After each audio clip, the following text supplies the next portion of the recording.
So this dude came up to me, he was all mad, he went beep beep beep beep beep beep beep beep beep beep beep beep beep beep, and I was all like beep beep beep beep beep beep beep beep beep beep beep. It's going off with Rap Critic and Muse. I was just gonna go Bjork, Bjork, Bjork, Bjork. It is Fork, the Orc, Drake and Bjork, the Dreyork. Okay. Folks, we normally make you wait. We're gonna hit you with Drake first, but before we start, I want to let the fine folks know if you want to request an album to be reviewed on the show, like we'll be doing here in probably just a few minutes, head on over to our Ko-fi. That is ko-fi.com/goinoff. That's GOINOFF. And your request can be added to the queue, and we will review it in due time. RC, is this the worst Drake album we've ever had to listen to? This really just comes down to taste or tastelessness, I guess. It's like, it is subjective, sure. Certified Lover Boy was like corny out there. For God's sake, it had the lesbian line on it in 2021. Like nothing reaches that low. You know what I mean? Like, but it is so never reaches any heights that it becomes this thing where it's just like, do you want boring and listless or trying and just wackadoo? And that's what I was about to say. Nothing even comes close because he doesn't try.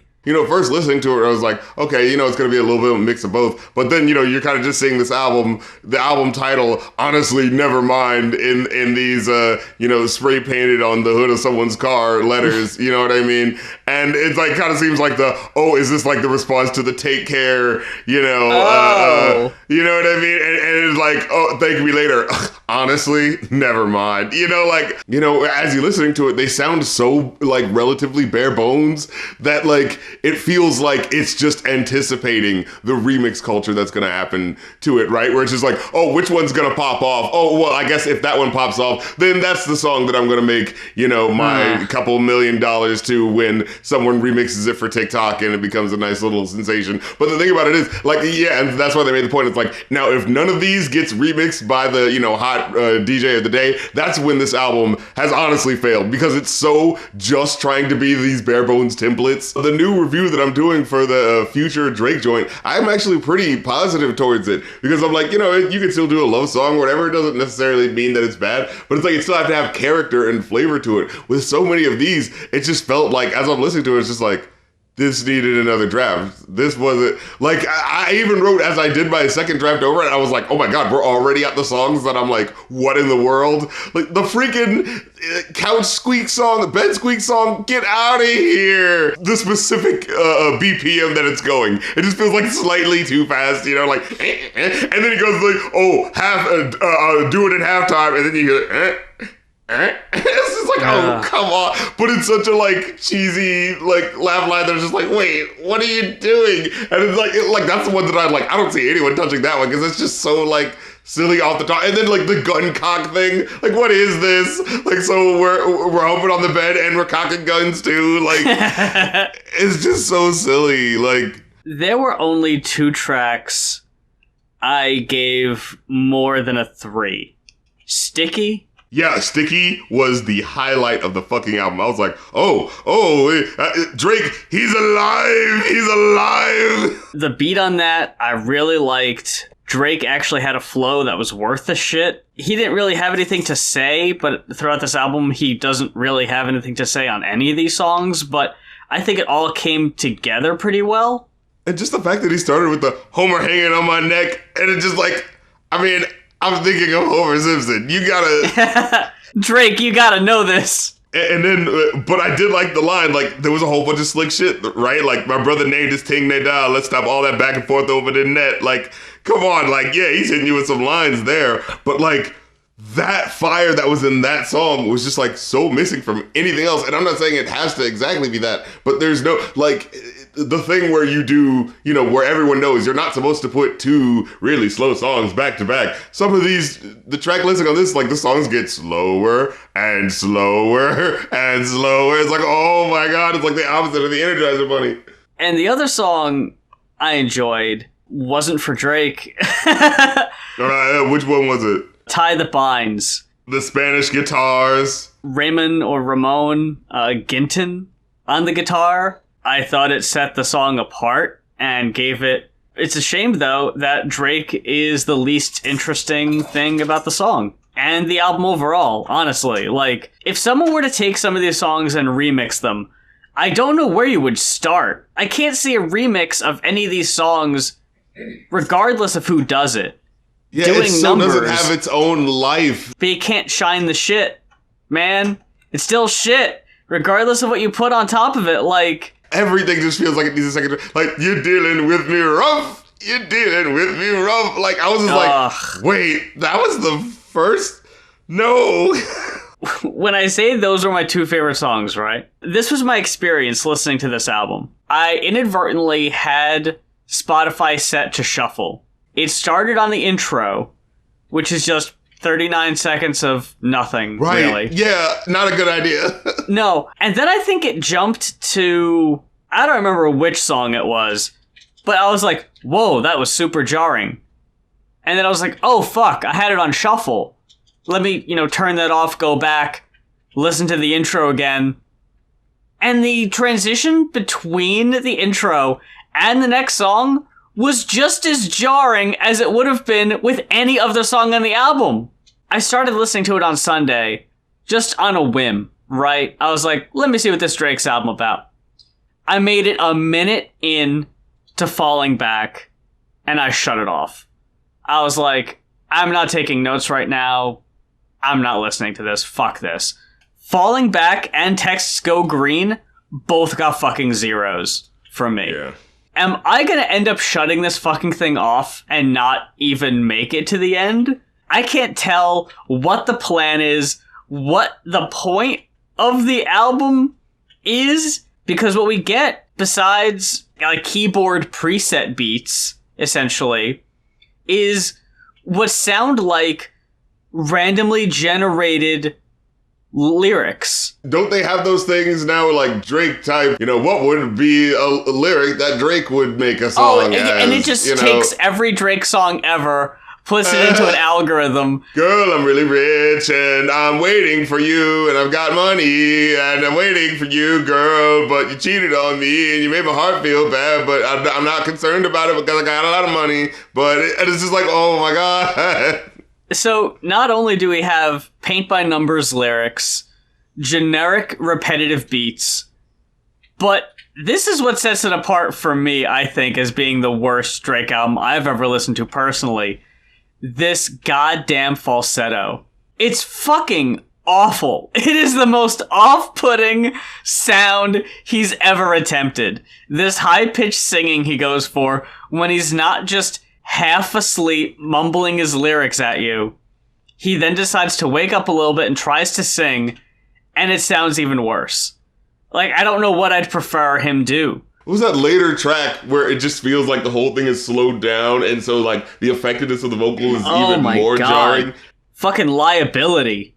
Yeah, this is like, guys, stop. At one point, there's like the super serial guest vocalist that comes in for like a couple of seconds, but then it just goes back to this, goofiness, and it's just like hearing it done so awkwardly, and I'm just thinking like, wow, man, imagine Anderson .Paak, Bruno Mars, and a Donald Glover R&B album together. Like, imagine the personality and color and fun that you would be having with those three personalities.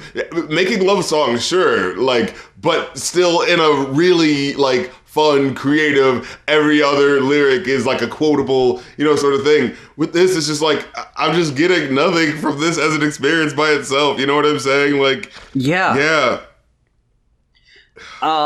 These placeholder tracks, oh my God, Keeper, a keeper, I'm sorry. Oh God. we're back to my favorite new Drake trope. The okay. We got it on Too Sexy. I think the alright. Okay. Oh, All yeah, right. sure. Okay. And now this is just his ad-libbing to hype you up for the real shit he's gonna start spitting. And we get this extra warbly auto-tune on this track that is so obnoxious to me. And is this the one where he goes, I found a new muse, or whatever? I think it might be, yeah. I was thinking about using that as the intro as well. I found a new muse. I think you're putting more inflection in it than Drake did, is the thing. Calling my name. Oh, him. Oh, my God. Your pussy. Dude, he was so playing that heavy Madonna, trying to be in with the cool club kids vibe scene. God. You know, look, I said pussy in my hook. Look, ooh, aren't I? You know what I mean? Like, it just feels so like, dude, get out of here. And with the fact that it had that little side chainy thing, like, going through the vocal effect, you know, the pussy is so good. And it's like, what is this? It's so sleazy. Yeah, something about Drake saying pussy was really off-putting to me. And then the light Italo house piano chord thing going on, but still feels like it's like a bit of a placeholder. You know, it's got a bit of that little skip going on. But like, what are these lyrics? I know my funeral's gonna be lit because of how I treated people. Like, that's a heavy phrase. That's a lot. That really is loaded. Like, what do you mean, Drake?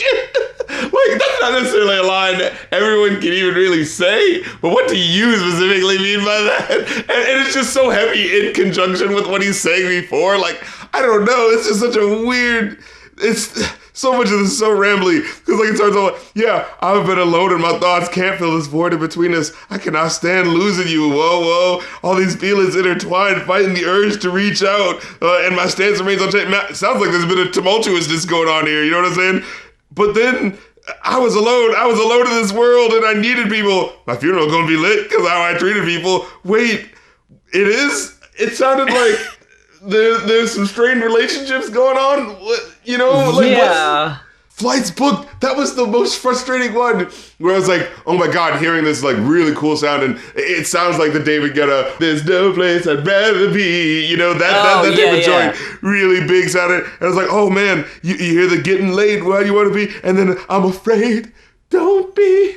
I'm afraid, don't be. I was like, wow, this is getting a lot of emotion from this sample song. I sure do want to hear the sample song. The Floetry sample on Flights Booked is so long that it felt egregious. Besides Tie That Binds and the instrumental, which is really the only thing I liked about it, I've got like nothing to say about Overdrive, Downhill, Liability, or even Jimmy Cook's. Like, I'm never impressed by 21's features. Honestly, this is probably the best he's done in a long time, I thought.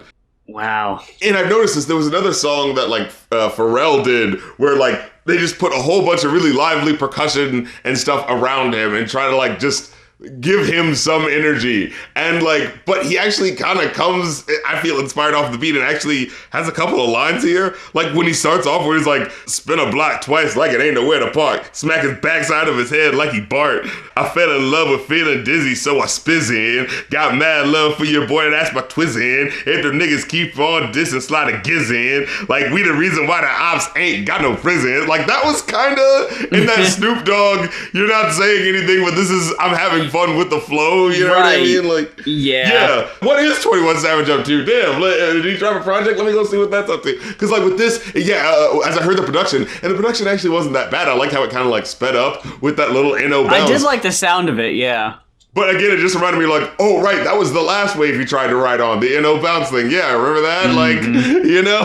So it's just like, oh, here's a little bit from last time, but mostly I'm doing this new thing now, you know? Like, what did you walk away with? I give it a 2 out of 5. Me too.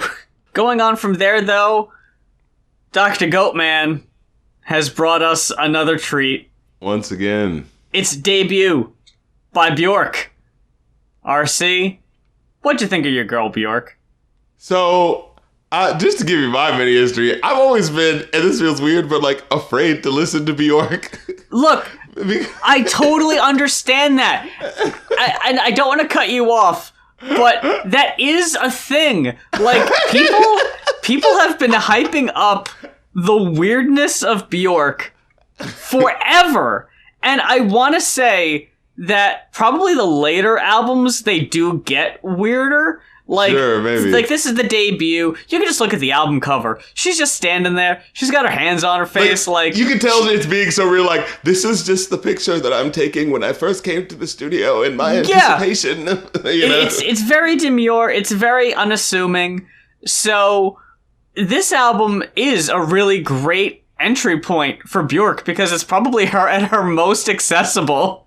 Yeah, but it's still like weird like it was such a thing where I was like as I'm listening to it, it's like, oh, this so like the feeling that I got from this is like I feel like in the 90s I would hate the people that listen to this, but I would love this. Like, you know, like I like club music, but I don't like club music being all like too mainstream. I like it to be a little weird. You know what I mean? Like, I feel like it would be that type of person. But if I actually heard one of the singles, I would be like jaded and be like, oh my god, who is this person, you know, yodeling on the song? But then if I actually like, you know, was sitting down and then had a moment to myself and be like, oh shit, okay, I actually feel like going to the club tonight. Wait a minute, I hope I hear one of these. You know, like, you know, oh, I get it, ex-military, what the hell is the name of the group?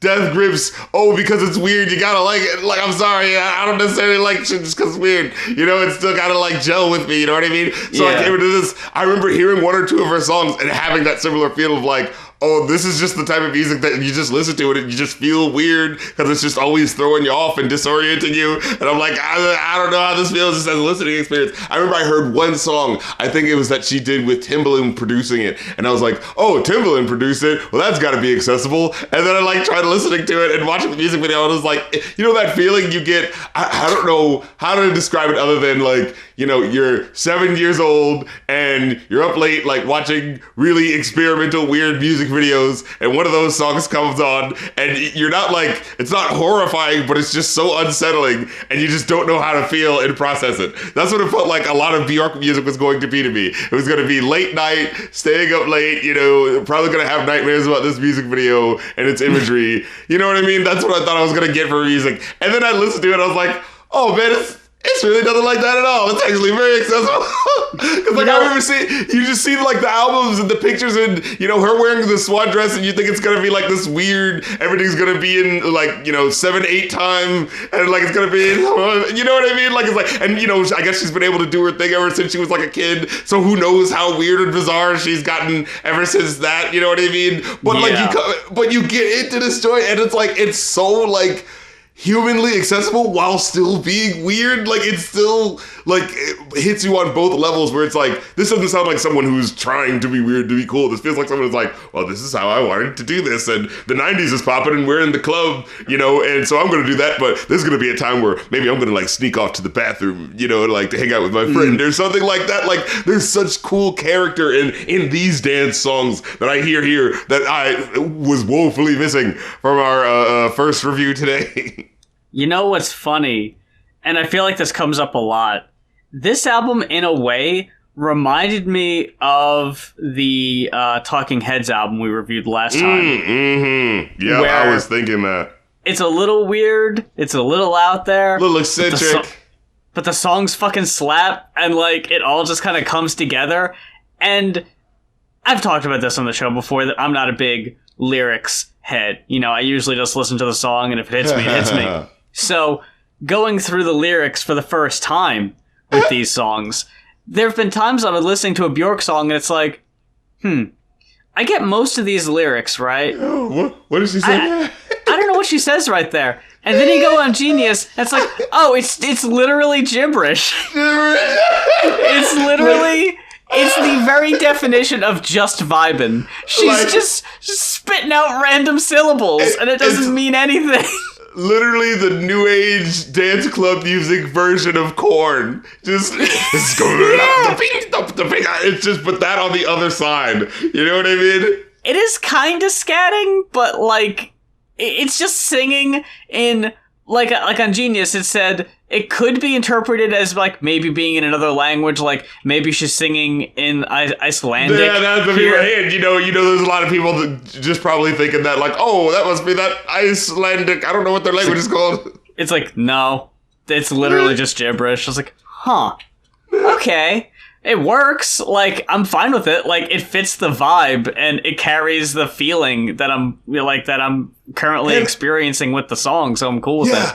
And also, can we just talk about, like, if we can't talk about the lyrics for a second, though, because it's like, she hits so fucking hard out of the gate with this track called Human Behavior, where she's like, so, you know, we're coming in, oh, look at the weirdo Bjork and how she's like, you know what I mean, like doing the song where she's saying gibberish and things don't make no sense. But like the first song is all about how like there's definitely no logic to human behavior, you know? And so just like, it's her like putting the mask on the world and saying like, yeah, no, but we kind of in a wider way in the grand scheme of things don't really make sense. So what the fuck are you looking at me on for? You know? Yeah, she really does just hold up the fucking mirror and it's like, take a good look at your fucking self, my guy. Yeah. Oh my god, just their lyrics like, they're terribly moody. Oh, human behavior. Then all of a sudden happy.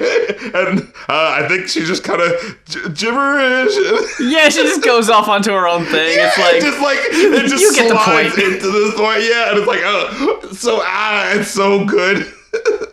There are no real low points on this album for me. I think the closest that might come to a low point is the last track, but that's only because it's like its own thing. You know, I wouldn't say that. I was actually saying the track before the last track. I felt like that one was the most generic feeling.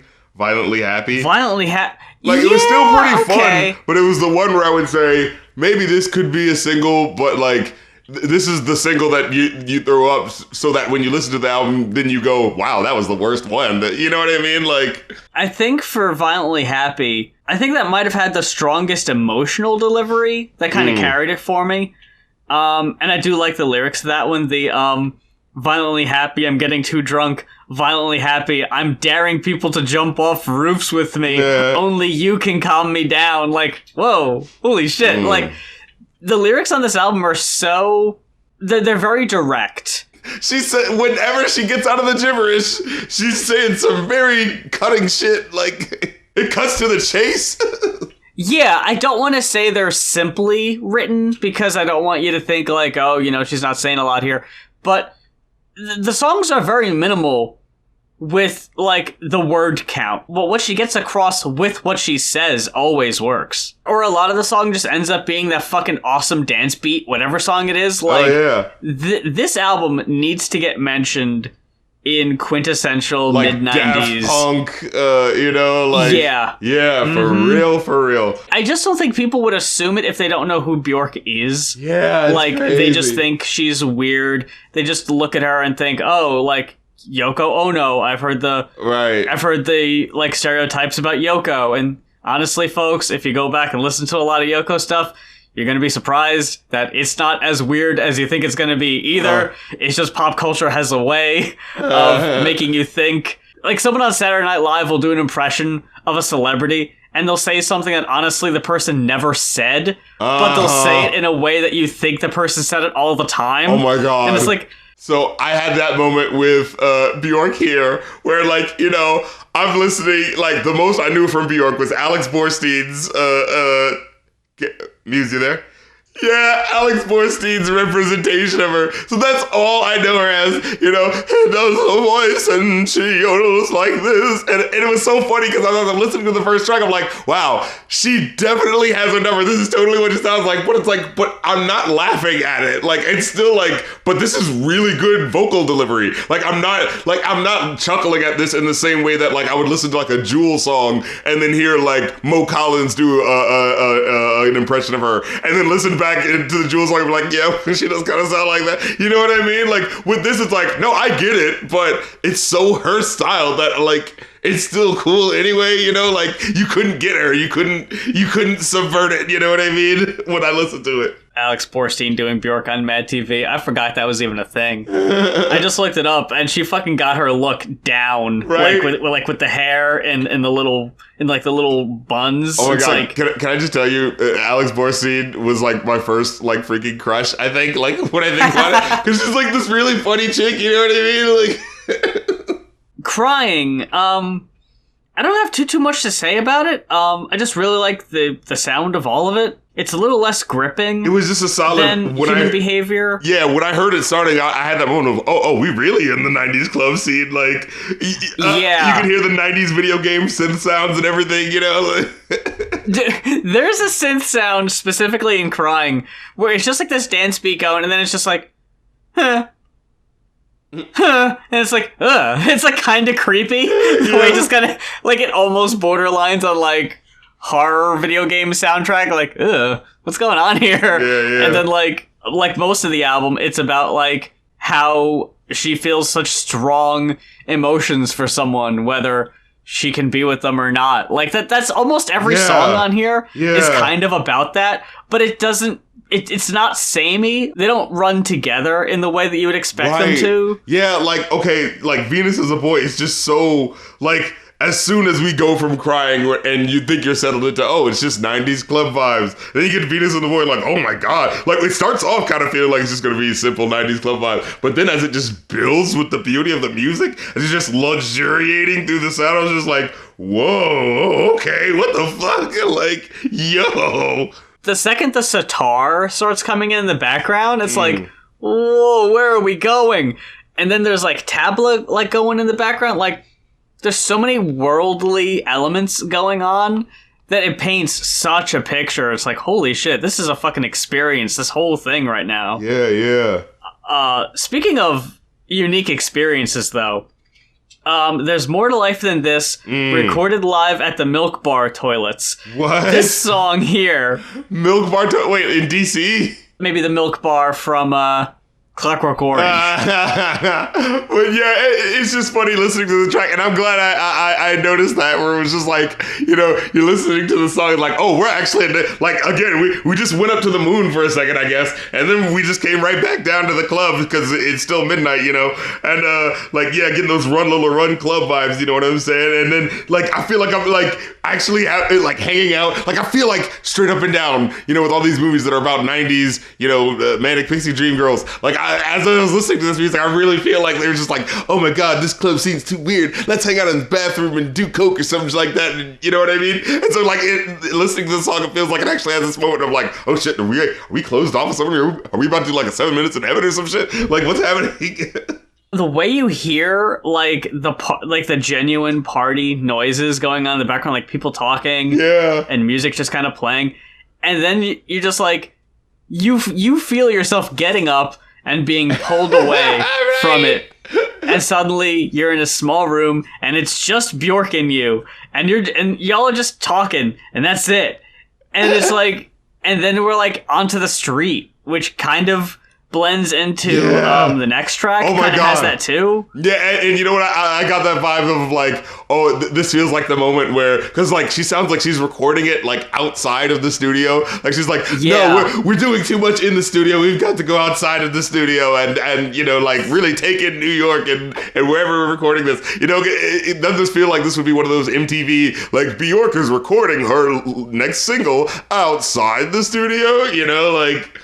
Bjork is your substitute teacher, and she decided we're gonna have class outside today. Right, because you hear like buses like, you know, decompressing, you know, as they like go down and like pick people up and shit. And it's like, whoa, what the fuck? Like, where are we? And she's playing like this beautiful harp. I think she's playing harp, right? It's just harp and Bjork. That's it on this song. Doesn't, like, randomly some violins come in, like, halfway through or something? Yeah, maybe. You might be right on that. It's just like, whoa. It feels like she started just playing outside. Someone happened to record her. And then, the producer was like, go get the studio musicians. Go get her out.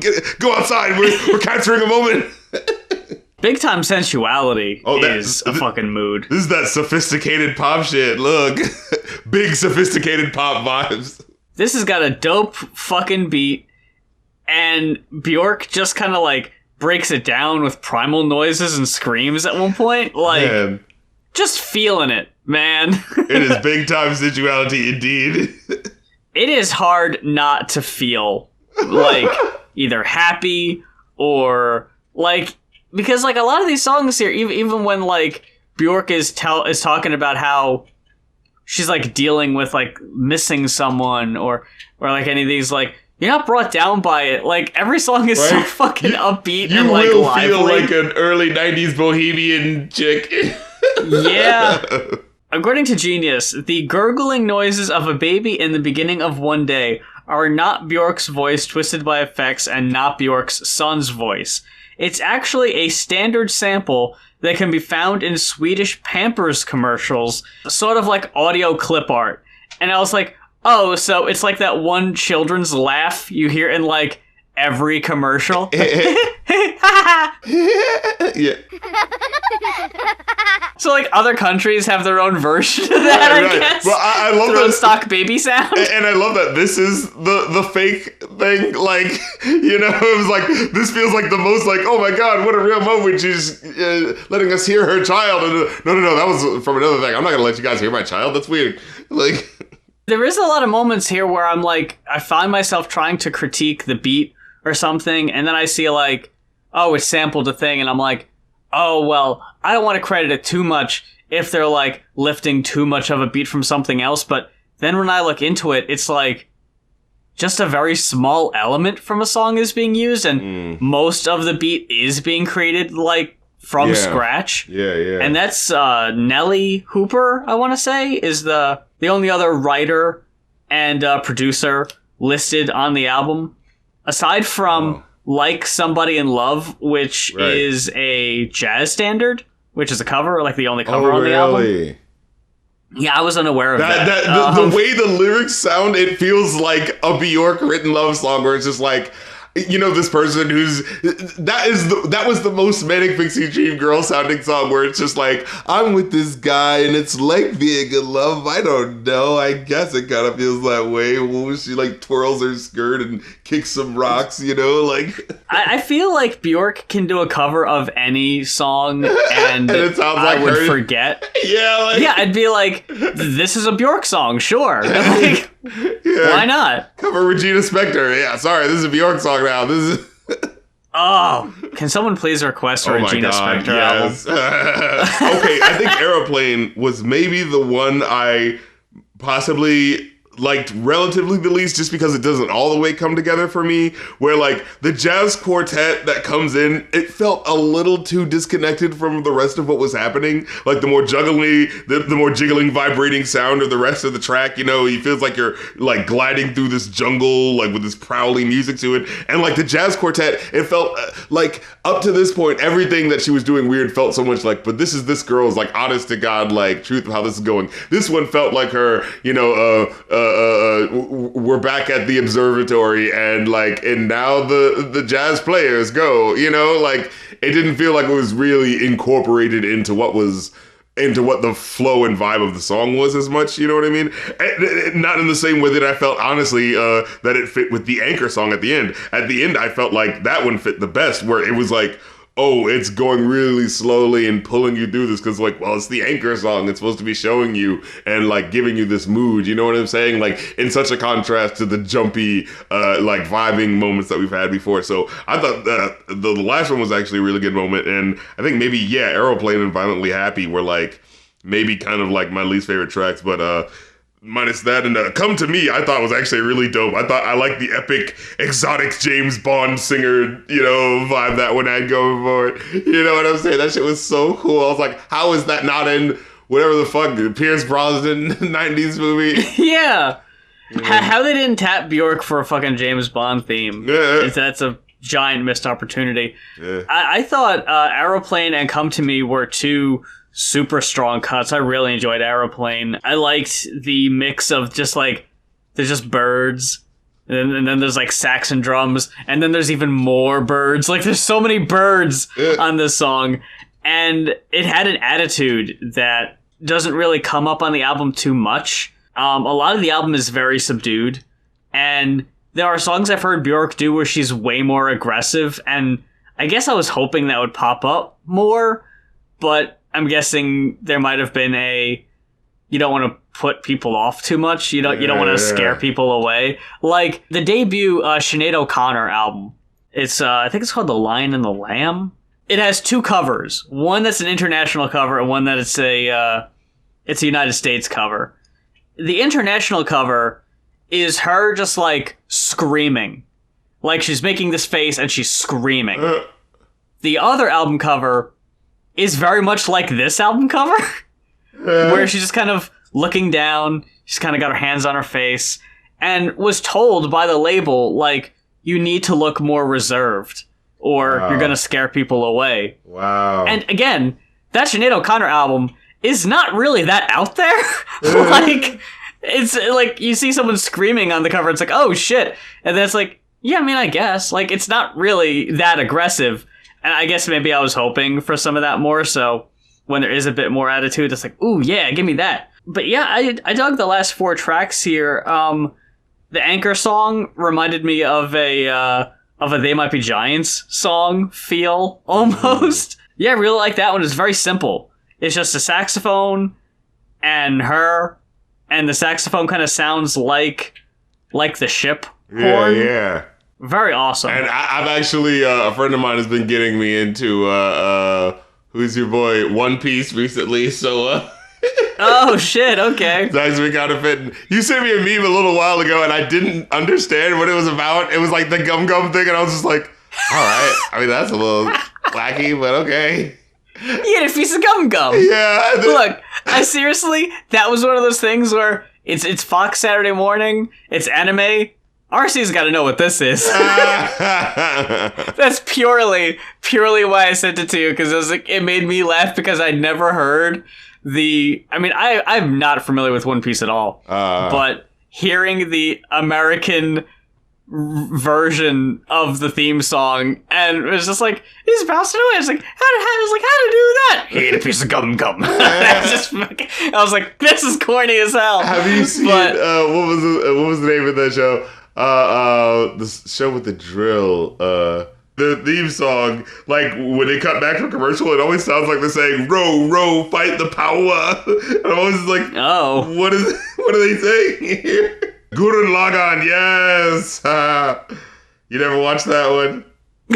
No, I'm honestly not big on anime. Oh, look at you! I know. What did you come out with this one? I give this one a 4.5. I walked away with a 4. It's a really, really great album. Yeah. Like, I think I just generally had more 4s than 4.5s, and sure. I don't think I had any here that, like, hit the 5 mark, but some came really close. All I can say is, I know we've already put it out there for Dr. Goatman with the David Bowie albums, and they've been pretty consistent on that with requesting the next in chronological order after we review the last one. If you want to request Post by Bjork, the follow-up, you'd be very welcome to that. Yeah, I'm up for it. That's a solid album, too. I'm no longer afraid. I'm not afraid anymore. Do you hear me? I'm not afraid anymore. That about wraps it up for this week's episode of Going Off. Thank you so much for spending your time with us and listening to our show. I hope you had fun. And if you enjoyed our segment talking about the Bjork album, and there is an album that you think we would have some fun listening to, or you just want to hear our thoughts on it, like I mentioned earlier, head on over to our Ko-fi. It is ko-fi.com/goinoff, that's GOINOFF, to request an album to be reviewed on a future episode. I meant to mention this at the top, and I hope you don't mind, but I gotta let the folks know. I dropped what, in my opinion, might be my favorite video I've ever worked on. The history of compilation albums and compilations in general that your boy RC is featured in, along with a bunch of other people and a few people you might recognize from the show and from YouTube. I'm really happy it's out there, and I want everyone to check it out if you haven't already, and let me know what you think. RC, you've got your own Patreon and Ko-fi and Twitch and all that on your side, so let the people know what you've got going on. Exactly. Yeah. Patreon.com/rapcritic for new Rap Critic episodes and the Review a New podcast. You get to hear those episodes early. So head on over there and you get to, chat with me and fellow fans on the RC Patreon Discord. And also you get to do the chat back sections where I'll, if I'm talking about the song of the day, and I'll let you guys know, hey, this is what I'm going to be reviewing. What do y'all think? So the $5 patrons get access to that. As well as my own Ko-fi that I've got specifically for the Review a New podcast, as well as for people to do private requests. I've actually gotten a couple of people sending me private requests on Ko-fi.com/rapcritic. So, get with it, act like you want it. People want to know what my thoughts on their personal music is, outside of wanting to put them on blast on the show necessarily, you know what I'm saying? Twitch.tv/rapcritical is where I'm going to be doing some more of my streams going forward. I've been using it in conjunction with Stationhead now because I'm trying not to, get my Twitch pulled, you know what I'm saying? Trying not to give me issues there. So I'm thinking just play the music on Stationhead. And so it can be like, hey, you can listen to it exactly what I'm listening to if you go over there, and you can just vibe out with the joints, and plus that actually pays directly more into the artist's pocket than beforehand. So that's pretty dope way to go about it. So you can come listen to me live at Twitch, or you can listen to the music, and we're going to be doing streams of Billboard stuff, as well as album requests or best of artist requests that y'all can send through, so we getting everything percolated and popping in the extended RC universe. So get with it, act like you want it, and until next time, motherfuckers, this has been the Going Off podcast. I'm Rap Critic. And I'm Muse. We're just going full Rick and Morty. I'm just like, sure, go ahead, go.